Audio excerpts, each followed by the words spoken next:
하나님의 말씀 사도행전입니다. 사도행전 10장 13절에서 15절 말씀입니다. 사도행전 10장 13절에서 15절 하나님 말씀이 이러합니다. 또 소리가 있으되 베드로야 일어나 잡아 먹어라 하거늘 베드로가 이르되 주여 그럴 수 없나이다. 속되고 깨끗하지 아니한 것을 내가 결코 먹지 아니하였나이다. 또 두 번째 소리가 있으되 하나님께서 깨끗게 하신 것을 네가 속되다 하지 말라 하더라. 아멘. 하나님의 계획이 이 사도행전을 통해서 계속해서 진행되고 있고 성취되고 있는 것을 보게 됩니다. 여러분들이 기억하는 것처럼 사도행전 1장 8절을 통해서 예수님은 제자들에게 명령을 하고 있는 내용을 보게 되지만 그 명령을 통해서 우리는 하나님의 계획을 보게 됩니다. 유대와 사마리아와 땅끝까지 이르러 내 증인이 되라고 하는 그 명령 가운데는 그 안에는 하나님의 계획이 들어가 있고 그 계획 가운데 예수 그리스도의 복음이 땅끝까지 이를 것이다 라고 이미 그 사도행전 1장 8절에 담겨져 있다라고 우리는 생각할 수 있습니다. 그럴 때 이 땅끝까지 이르러 내 증인이 되는 이 일을 이제 감당하는 자를 저희들은 사도행전 9장을 통해서 특별히 사도 바울을 만나봤습니다.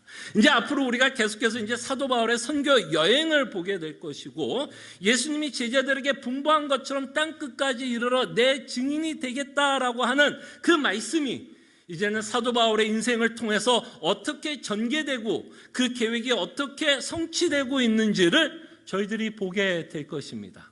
자, 근데 사도 바울의 선교 여행을 떠나기 전에 오늘 본문을 통해서 다시 한번 사도행전을 통해서 복음으로 인해서 생겨지고 있는 새로운 민족과 새로운 나라가 탄생이 되고 있는 광경을 우리가 보게 됩니다. 예수 그리스도의 복음은 새로운 민족과 새로운 나라를 형성하게 됩니다. 이거는 굉장히 중요한 내용이라는 것을 생각해 보시기를 바랍니다. 우리는 분명히 압니다. 구약을 통해서 하나님이 선택한 나라는 이스라엘 민족이었어요. 그리고 유대 민족이었고 아브라함의 혈육을 통해서 하나님의 끊임없이 그들과 언약을 맺고 그들과 동고동락했으며 이스라엘이라는 나라를 통해서 하나님은 교제를 나눴습니다. 자, 그럴 때 우리의 큰 문제는 어떤 문제가 있냐면 그렇다면 이방인들은 우리가 어떻게 생각해야 되는 문제가 생깁니다. 이방인들은 어떻게 되느냐? 땅끝까지 이르러 내 증인이 되겠다라고 하는 이 말에는 땅끝은 유대인들일까요? 이방인들일까요? 이방인들입니다. 그럴 때 과연 이 복음이 이방 민족에게 전해질 때 어떠한 일들이 벌어지고 있는지를 사도행전 10장을 통해서 우리에게 보여지게 됩니다. 다시 한번 이 사도행전 10장을 통해서 여러분과 저에게는 너무나 중요한 장이 됩니다. 왜? 여러분과 제가 다 이방인이었기 때문입니다. 그렇죠? 여러분과 저는 유대인들이 아니었어요. 하나님으로부터 직접 언약을 받은 백성들이 아니라 이방인들이었어요. 그럼 이방인들은 예수 그리스도의 복음을 믿으면 어떠한 관계, 이스라엘 민족과 어떠한 관계를 맺게 되는지에 대한 고민이 생깁니다. 그럼 이스라엘 민족은 뭐 대단한 민족이고 우리 이방인 믿는 자들은 뭐야? 그 뭐 서열적으로는 유대 민족보다 이스라엘 민족보다 못한 민족이 되나요? 그렇지 않습니다. 하나님은 복음을 통해서 새로운 민족과 새로운 나라를 탄생을 시키고 오늘 사도행전 10장을 통해서 우리가 너무나 감사하게 생각해야 되는 것, 이방인들에게도 하나님의 놀라운 축복이 있었다는 것을 보게 됩니다. 놀라운 축복, 구원의 축복과 하나님의 나라의 백성으로 다시 한번 여러분과 제가 이방인이었던 우리가 세워지고 있는 내용을 우리가 이 본문을 통해서 보게 됩니다. 그래서 복음으로 말미암아 그리스도 안에 한 민족을 이룹니다. 자, 그 내용이 갈라디아서 3장 28절에 사도 바울이 극명하게 말합니다. 뭐라고 말씀하시든지 주보를 참고하세요. 사도 바울이 복음으로 인해서 이렇게 말합니다. 너희는 유대인이나 헬라인이나 종이나 자유인이나 남자나 여자나 다 그리스도 예수 안에서 다른 민족이다? 하나다. 지금 뭐예요? 한 민족을 이루고 있는 모습을 보게 됩니다. 근데 여러분들이 이 구절을 보면 별로 이렇게 와닿지 않을 수 있을 것 같아요. 이게 뭐 유대인과 헬라인이 한 민족을 이루고 종이나 자유인이 한 민족을 이루고 남자나 여자가 그리스도 안에 하나가 된다라는 말이 와닿지 않을 거라고 생각을 합니다. 자, 그럴 때 이게 2022년에 살아가고 있는 우리에게는 이게 어떤 내용인지 아세요? 유대인과 헬라인은 이 당시에는 어떤 관계였는지 아십니까? 물과 기름의 관계를 보시면 돼요. 이따가 조금 더 설명하겠습니다. 유대인들은 이방인들에 대해서 어떤 생각을 갖고 있는지를 여러분들이 아시면 유대인들이 이 말씀을 들으면 가히 충격적인 말입니다. 어떻게 저 이방인과 내가 하나의 민족을 이룰 수 있느냐? 라는 이 충격적인 메시지예요. 이 유대인과 헬라인은 물과 기름의 관계고 종과 자유인도 당연히 어떤 관계였을까요? 그 당시에 물과 기름의 관계였고 이 당시에 남자나 여자가 다 물과 기름의 관계로 서로 이질적으로 서로 섞일 수 없는 문화 가운데 있었고 서로를 배타적으로 생각했고 서로를 미워했고 서로가 이렇게 하나로 연합될 수 있는 그룹이 아니었습니다. 자, 그럴 때 고민을 해봤습니다. 이거를 우리말로 하면 어떤 말일까? 우리나라 식으로 얘기하면 이렇게 표현해도 될까요? 영남과 호남의 관계. 딱 와 벌써 웃으시네요. 영남과 호남의 관계예요. 뭔가 영남과 호남하면 뭐야? 완전 대립하네요, 그냥. 이거 정치적인 얘기를 하려고 하는 게 그냥 지금 현상만 얘기하려고 하는 겁니다. 경남과 호남. 요거까지만 하나만 더 얘기해도 될까요? 1번과 2번의 대립.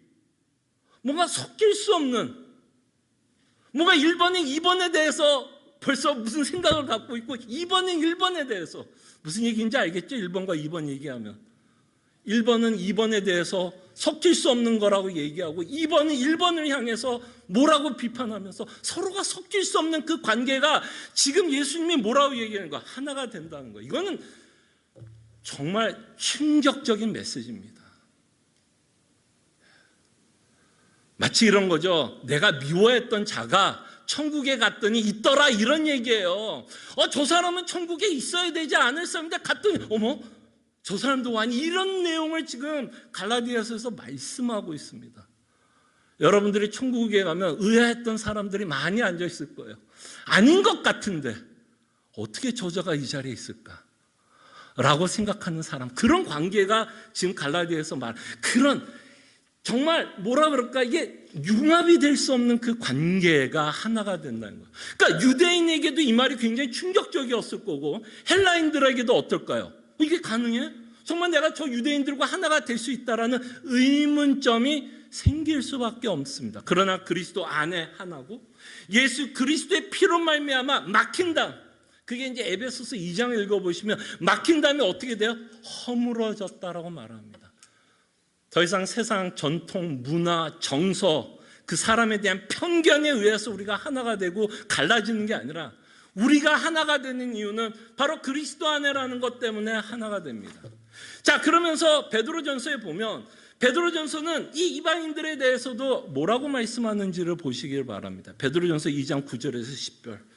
어마어마한 일이 벌어집니다. 이 구약에 썼던 랭귀지, 그 이스라엘 민족을 향해서 썼던 그 내용이 여러분과 저 이방인이었던 우리에게 그대로 사도 베드로가 적용을 시키는 내용입니다. 얼핏 읽어보면 이거는 이스라엘 이야기예요. 얼핏 읽어보면. 그러나 이것은 이스라엘 이야기가 아니라 예수를 믿는 여러분과 저희의 이야기가 되고 있다는 것을 보시기를 바랍니다. 베드로전서 2장 9절 10절. 그러나 너희는 택하신 족속 이스라엘이 아니라, 여기서 너희는 누굴까요? 예수 그리스도를 믿는 자들, 너희들, 이방인이었던 너희들. 그러나 너희는 택하신 족속이요, 어떤 자요? 왕 같은 제사장들이요, 거룩한 뭐라고요? 나라. 이 복음으로 인해서 뭐가 형성이 돼요? 새로운 나라, 새로운 민족. 유대와 헬라인이 하나가 되는 민족을 이루고 있는 것을 보게 됩니다. 거룩한 나라요, 그의 소유가 된 백성. 누가 백성이요? 이방인들. 정말 하나님과 멀리 있었던 우리 이방인들, 하나님과 전혀 관계가 없었던 우리를 하나님은 백성이다라고 말씀합니다. 이는 너희를 어두운 데서 불러내어 그의 기이한 빛에 들어가게 하신 이의 아름다운 덕을 선포하게 하려 하심이라. 이방인이었습니다. 하나님과 관계가 없었어요. 그러나 그 어둠 가운데 있었던 자를 예수 그리스도로 말미암아 우리를 불러내시고, 10절에 보면 우리가 어떻게 하나님의 나라의 백성이 되었는지를 사도 베드로는 이렇게 설명합니다. 너희가 전에는 백성이 아니더니. 맞아요, 틀려요? 여러분과 저는 하나님의 백성이 아니었어요. 그죠? 여러분 조상 가운데 아브라함 모르죠? 없죠? 예. 너희가 전에는 백성이 아니더니 이제는 하나님의 백성이요. 하나님의 백성. 전에는 국류를 얻지 못하더니 이제는 국류를 얻은 자니라. 예수 그리스도의 피로 말미암아 이제는 우리가 하나님의 국류를 얻어 어떤 복을 갖고 살아요? 이제는 하나님의 나라의 백성으로 떳떳하게, 떳떳하게 더 나아가선 하나님을 왕으로 모시고, 더 나아가서 하나님을 아바 아버지라 섬기면서 우리는 살아가게 됩니다. 근데 오늘 본문은 참 특이한 본문이 나오게 됩니다. 시간상 10장에 있는 모든 내용을 제가 살펴볼 수가 없어서 중요한 사건만 저희들이 한번 생각해 보려고 합니다. 자, 그럴 때 이 본문은 어떤 본문인가 하면 바로 유대인과 헬라인이 하나가 되게끔 하기 위해서 하나님이 베드로에게 보여주는 환상이다라고 생각하시면 됩니다. 자, 그럴 때 이 10장에서 나오는 두 주인공은 누구죠? 고넬료가 백부장이라고 표현하죠. 군대장, 군이 원스타, 투스타 그렇게 생각하시면 돼요. 백부장인데 이 고넬료의 사람이 어떤 민족인지를 설명하고 있는 단어가 이달리아라는 단어로 표현합니다. 이달리아. 요거를 약간 미국식으로 약간 굴리면 여러분 뭔지 아세요? 이달리아가 이탈리안.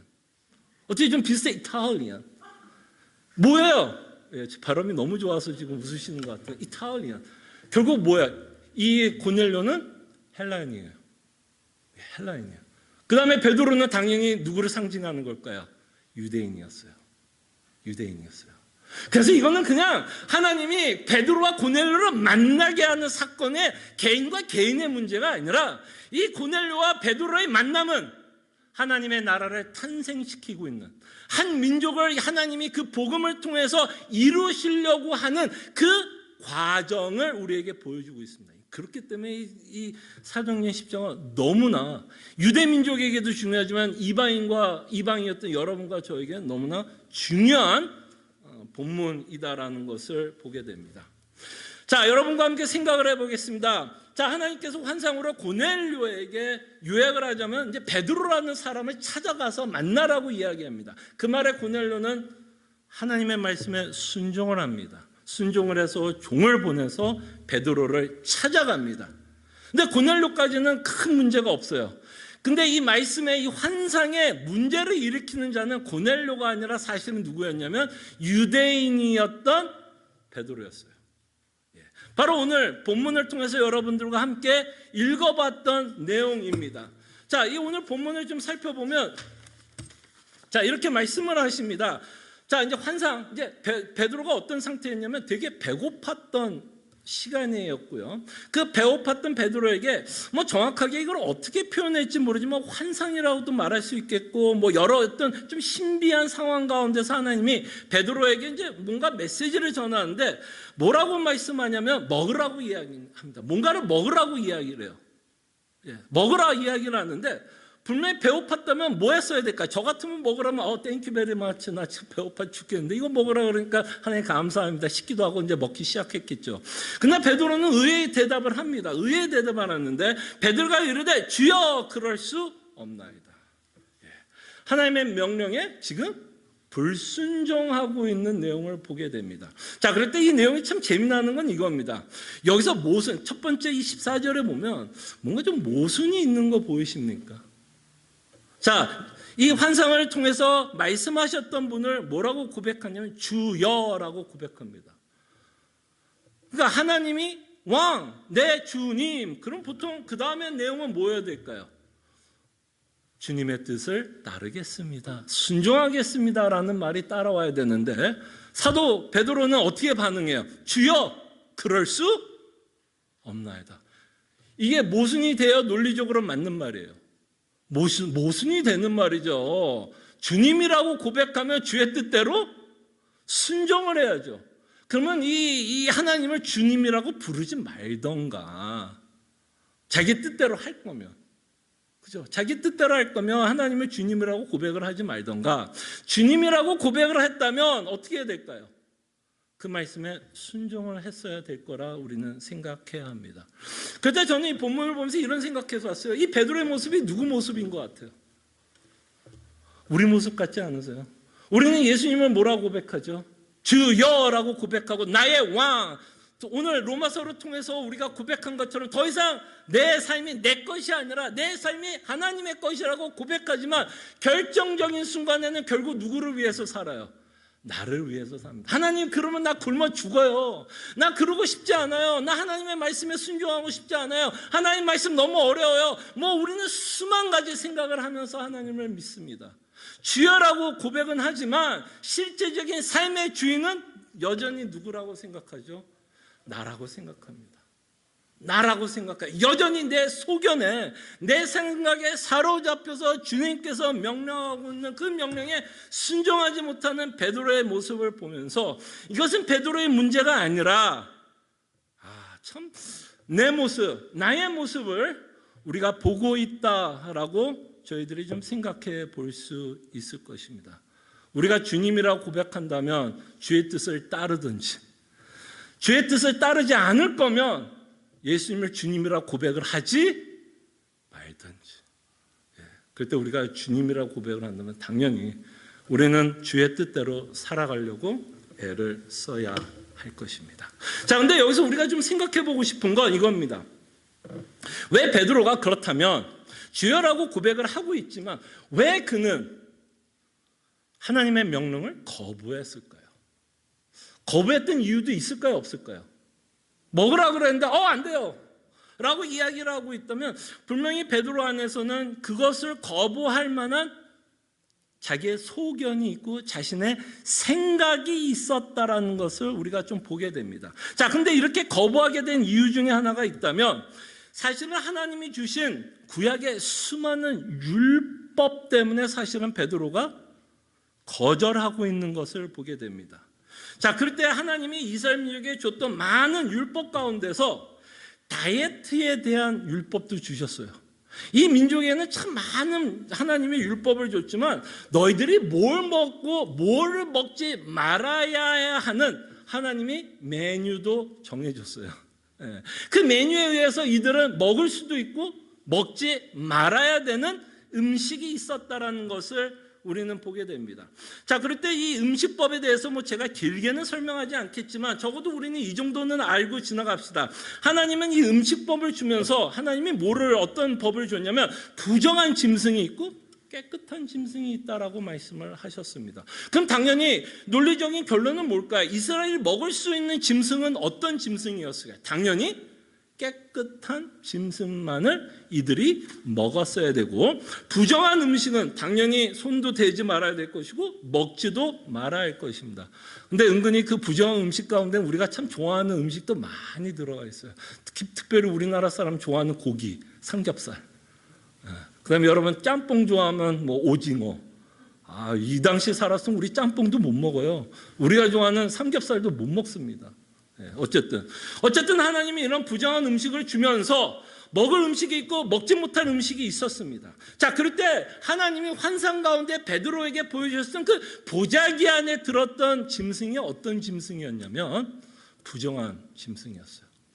그래서 그들은 그 부정한 음식 때문에 하나님께서 주신 율법 때문에 예수님, 베드로는 뭐라 그럴까? 당연히 나는 그 부정한 음식을 먹지 않겠다라고 이야기합니다. 자, 근데 여기서 베드로가 이제 배워야 됐던 게 있는데, 자, 14절을 한번 볼게요. 15절을 볼게요.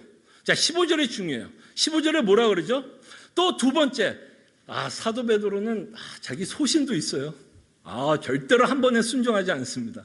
자, 이제 첫 번째 실갱이를 버렸고요. 그 다음에 이제 15절을 보면 뭐라 그러죠? 두 번째 소리가 있으되, 두 번째로 이제 실갱이를 이제 하나님과 버린다고 생각할 수 있죠. 근데 이 하나님은 굉장히 중요한 말을 하는데, 이 부정한 음식에 대해서 뭐라 그럴까요? 또 두 번째 소리가 있으되, 하나님께서 뭐 했다고요? 부정한 음식에 대해서도 이제 뭐 했다고요? 깨끗하게 하신 것을 네가 속되다 하지 말라.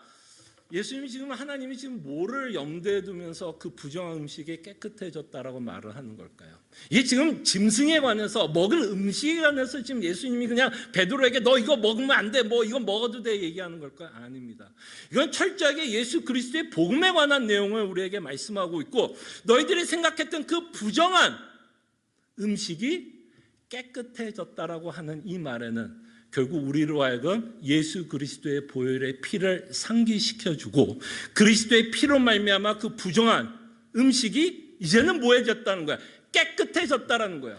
자, 그럴 때 우리가 이제 생각해야 될 건, 이 유대인들이 이방인들을 향한 마음이었어요. 이방인들을 향한 마음이 어땠을 것 같습니까? 자, 이제 그 내용이 오늘 우리가 좀 이해해야 될 내용이었습니다. 자, 유대인들은요, 하나님으로부터 선택을 받았고 율법을 받았다라는 것 때문에 그들에게는 어마어마한 프라이드가 있었어요. 대단한 프라이드가 있었고 자랑이 있었는데, 하나님이 자신들을 선택한 민족이라는 어마어마한 자부심을 갖고 살아갔습니다.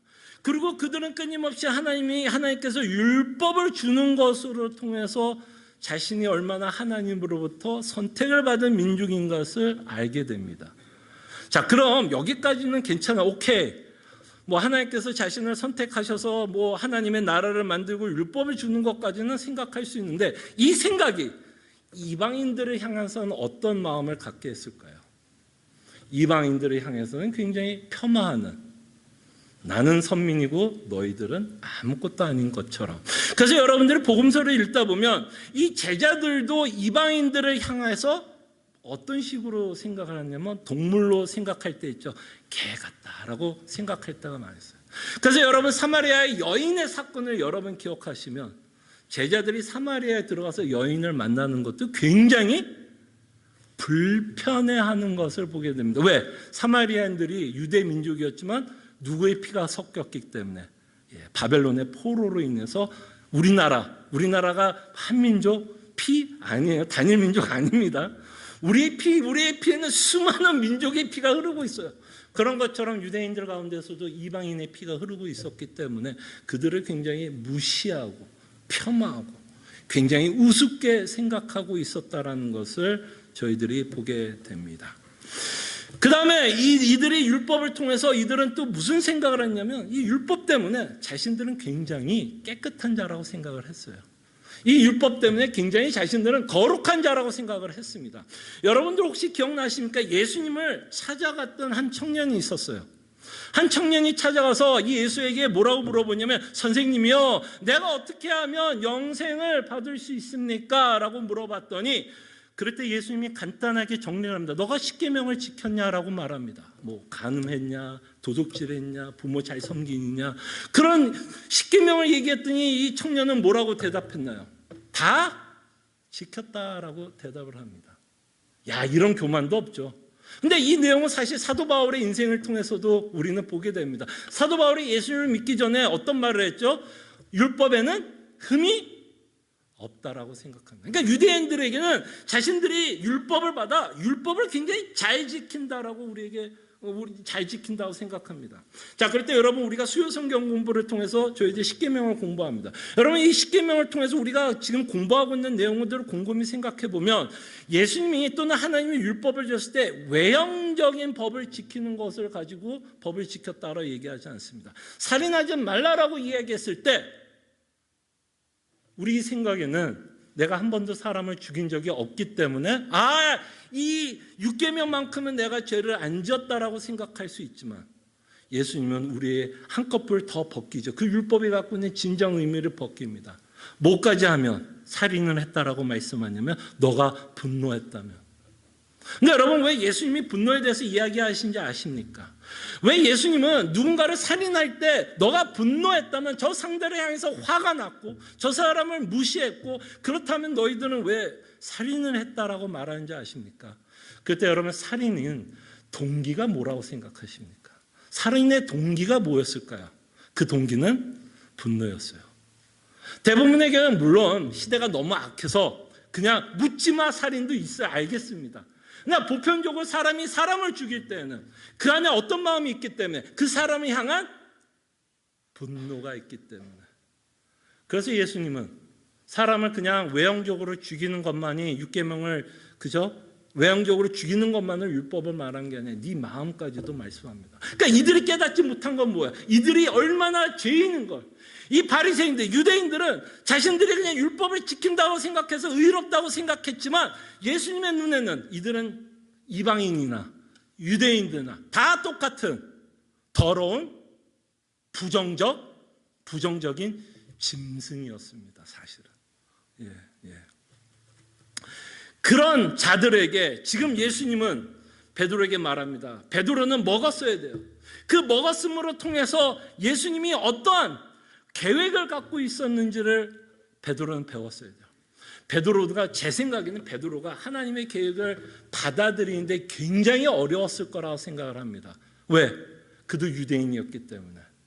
그러니까 그의 전통, 그가 살아왔던 전통, 그가 배웠던 문화는 이방인들은 그냥 버려진 개야. 폄하해도 돼. 그런데도 하나님의 계획이 뭐야? 땅 끝까지 이르러 내 증인이 된다라고 말했을 때 그 복음이 전함으로써 이 헬라인들까지도 뭐가 돼요? 하나님의 나라가 된다라고 했을 때 아마 베드로는 그 사실을 받아들이기가 굉장히 힘들었을 거고, 여러분들 끊임없이 이 베드로는 이 이방인들과 친교하는 것 때문에 계속해서 좀 문제가 일어나는 것을 여러분들이 갈라디아서를 통해서도 보게 됩니다. 이방인들과 베드로가 먹다가 사도 바울한테 싹 들키면 쓱 피해요. 쓱 피합니다. 그러니까 이방인들과 어쨌든 뭔가 섞이고 싶지 않았던 베드로의 모습을 우리는 끊임없이 성경을 통해서 보게 됩니다. 자, 그럴 때 베드로는 좀 이런 말 좀 표현해도 될까요? 탈학습을 했어야 되는 상황이 있어요. 탈학습. 이게 말이 좀 어렵죠. 탈학습. 그러니까 자신이 지금까지 배워왔던 전통 또는 문화, 정서를 벗어버리는 일을 지금 해야 돼요. 왜? 하나님의 계획을 지금 믿는 데 있어서, 이방인을 받아들인 데 있어서 가장 큰 걸림돌은 뭐였을까요? 베드로로 하여금 자신이 자라왔던 문화, 전통, 정서가 그 이방인들을 받아들이는데 가장 큰 걸림돌이었기 때문에 그 걸림돌을 벗어나기 위해서는 지금까지 자신이 자라왔던 전통과 문화를 벗어버려야 돼요. 지워버려야 합니다. 근데 여러분, 이것은요 베드로의 문제만은 아닙니다. 여러분과 저도 마찬가지예요. 여러분들이 자라왔던 전통이 있고요, 여러분들이 자라왔던 문화가 있고요, 정서가 있어요. 우리가 갖고 있는 전통과 문화와 정서 때문에, 내가 여태까지 살아왔던 그것 때문에 오히려 하나님의 말씀을 배우는 데에 그것이 뭐가 될 수 있을까요? 충돌이 될 수 있습니다. 그래서 제 얘기를 잠깐만 하면, 저는 여러분들과 함께 많이 이야기를 했던 내용이 있습니다. 이 얘기는 여러분들에게 여러 번 했으니까 얘기해요. 저는 자라오면서 신앙생활을 하면서 신비한 경험들을 많이 했어요.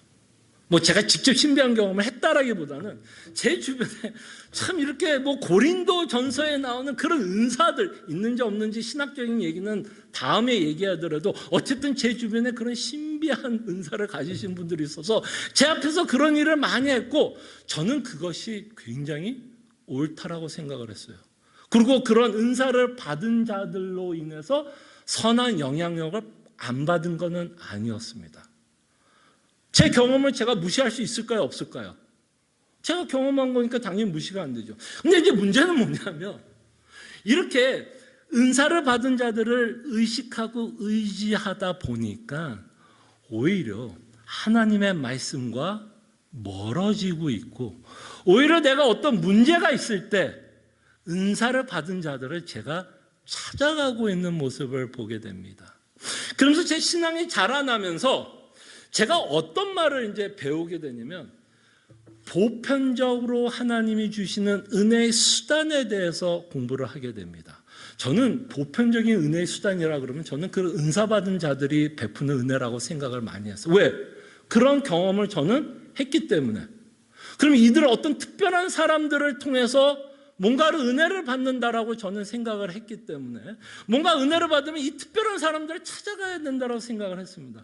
근데 말씀을 보다 보니까 그렇게 하나님이 일을 하는 게 아니라 하나님이 정말 보편적인 방법, 이렇게 부족하고 한국말도 좀 어눌하고 문장력도 별로 없는 그냥 평범한 사람들을 통해서 하나님의 말씀을 대언하며 그 하나님의 말씀을 대언하는 것을 통해서 하나님의 은혜를 베푸신다라는 것을 배웠습니다. 지금은 이 말이 굉장히 저에게는 확신이 와서 여러분들에게 말씀을 전하지만, 이 말을 배울 때는 저에게도 굉장히 좀 꺼리켰어요. 왜? 하나님의 말씀을 그냥 이렇게 소리 지르고 어떤 사람이 나와서 그냥 말씀만 전하면 그게 저에게는 어떻게 들렸을까요? 굉장히 시시하게 보였어요. 뭔가 대단한 능력을 갖고 있고 어떤 신비한 어떤 능력을 갖고 있는 사람이 뭔가를 하면 그게 더 대단하게 보이고, 뭔가 그냥 말씀 펴놓고 그냥 자강자강 말씀이 이래요 저래요 설명하면 저기서 무슨 은혜를 받아 라고 생각을 했는데, 그 생각을 하게 되는 이유가 뭐예요? 제가 자라왔던 문화, 정서, 전통 때문에 하나님이 보편적으로 일하는 그 섭리를 제가 뭐 했을까요? 무시하고 있었다라는 것을 보게 됩니다. 근데 그 생각을 없애는 데는 하루아침에 되지는 않더라고요. 왜? 제가 여태까지 경험했던 수많은 일들이 하루아침에 경험된 게 아니라 축적된 거니까. 그래서 제가 제 얘기를 하면서 여러분들에게 이야기하고 싶은 건, 우리도 알게 모르게 습득되는 여러 가지 정서와 문화들, 전통들이 있는 것 같아요. 그게 우리가 잘 배운 부분이 있으면, 그게 이제 말씀과 같으면 이제 상관이 없지만, 때로는 우리가 배워왔던 그 문화와 전통과 정서들이 성경과 배치가 될 때가 있어요. 대치가 될 때가 있어요. 지금 베드로처럼 고넬료를 없앴다는 데 있어서 저 이방인들 노 라는 마음을 갖게 될 수 있습니다. 그렇기 때문에 신앙생활에서 우리가, 여러분과 제가 신앙생활을 한다는 데 있어서 중요한 건 뭐냐면, 여러분과 저는 탈색을 한다고 생각하면 좋을 것 같아요. 그 집사님들 여자분들 한국 뭐 하죠? 미장원에 가면 머리 뭐 하죠? 염색하려면 일단 뭐 하죠? 탈색을 해요. 색깔을 빼야 돼요. 주황색으로 일단 좀 만들어야 돼요. 그건 하이라이터라고도 부르는 것 같은데 색깔을 빼야 돼요. 그 색깔을 빼야 그 위에 뭐를 얹힐 수 있을까요? 여러분들이 원하는 색깔을 얹힐 수 있어요. 그럴 때 우리의 신앙생활이 이것이 참 중요하다고 저는 생각이 듭니다.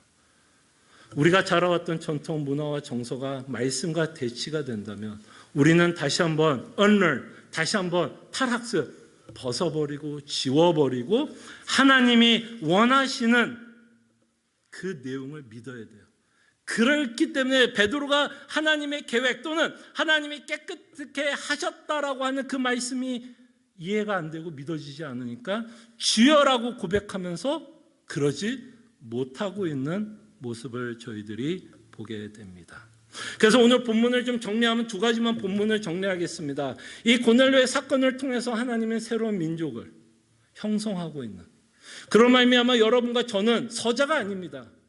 여러분과 제가 원래 인텐션이, 여러분과 제가 그리스도로 말미암아 한 민족을 이루는 것, 하나의 공동체를 이루는 것이 원래 하나님의 영원전부터 뜻이었고요.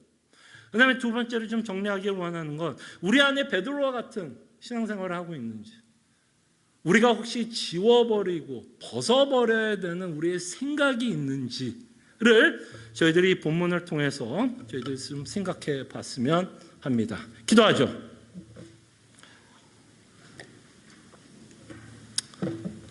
두 가지를 위해서 기도합시다. 하나는 정말 이방인이었던 우리에게 하나님이 베풀어 주신 복음과 구원으로 인해서 우리가 하나님의 나라의 백성이 되었다라는 감사한 기도 제목과, 두 번째는 우리 안에 혹시 벗어버려야 되는 우리의 생각들이 있는지 점검할 수 있는 기도를 했으면 합니다. 함께 기도하죠.